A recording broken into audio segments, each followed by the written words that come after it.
جب ادھر گئی تو وہاں بستر ضرور بچھا تھا، مگر اس پر نبیل نہ تھا۔ ادھر ادھر دیکھا، شاید دوسرے کمرے میں ہو۔ ابھی میں جائزہ لے رہی تھی کہ دروازہ بند کرنے کی آواز آئی۔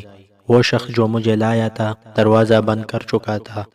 اتنے میں دوسرے کمرے سے دو اور آدمی بھی آ گئے، مگر ان میں کوئی نبیل نہ تھا۔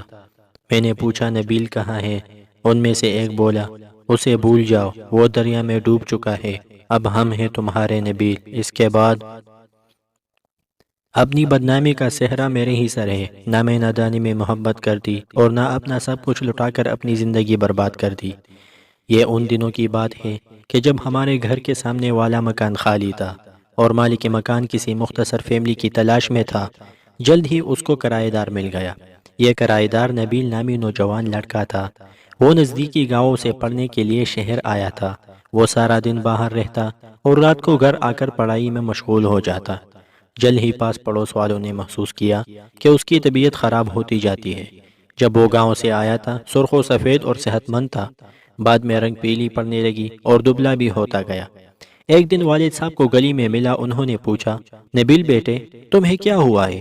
کیا شہر کا پانی راس نہیں آیا جو روز بروز کمزور ہوتے جاتے ہو؟ انکل دراصل میں صبح شام ہوٹل سے کھانا لے کر آتا ہوں کہ جب کہ مجھے باہر والے کھانے کی عادت نہیں ہے، یہی وجہ ہے کہ پیٹ خراب رہتا ہے۔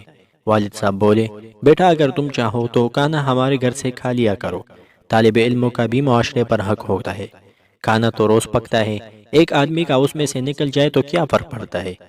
ٹھیک ہے انکل، جب ضرورت ہوئی تو بتا دوں گا۔ اس گفتگو کے اگلے روز ہی معلوم ہوا کہ نبیل ہسپتال میں داخل ہوا ہے۔ کسی غیر معیاری ہوٹل سے کھانا کھایا تو فوڈ پوائزننگ ہو گئی۔ کالج میں طبیعت خراب ہو گئی، کالج والے ہی ہسپتال لے گئے۔ چپڑاسی کو پیغام دے کر نبیل نے ہمارے گھر بھجوایا تھا کہ میں فلاں ہسپتال میں داخل ہوا ہوں، میرے گھر سے اگر کوئی آ جائے تو ان کو بتا دیجیے گا۔ شاید انہی دنوں میں سے اس کے گھر سے اس کا بھائی یا کوئی اور رشتہ دار آنے والا تھا، تبھی اس نے یہ سندیا میرے والد کو بھیجا تھا۔ والد صاحب نبیل کی عیادت کو ہسپتال گئے، وہاں 5 دن داخل رہا۔ اس دن کے بعد سے اس کے لیے ایک ٹائم کا کھانا ہمارے گھر سے جاتا۔ جب وہ کالج سے آتا تو بیل بجا دیتا، ملازم اس کو کھانا دیتا۔ نبیل نے بہت اصرار کیا کہ وہ کھانے کا رقم ہر ماہ ادا کرے گا، لیکن والد صاحب نے منع کیا کہ کوئی ضرورت نہیں، ہمسایوں کا بھی حق ہوتا ہے۔ کچھ دن بعد ہمارا ملازم چھٹی پر چلا گیا۔ والد صاحب تو دکان پر ہوتے تھے، لہٰذا اب نبیل کو کھانا پہنچانے کا مسئلہ تھا۔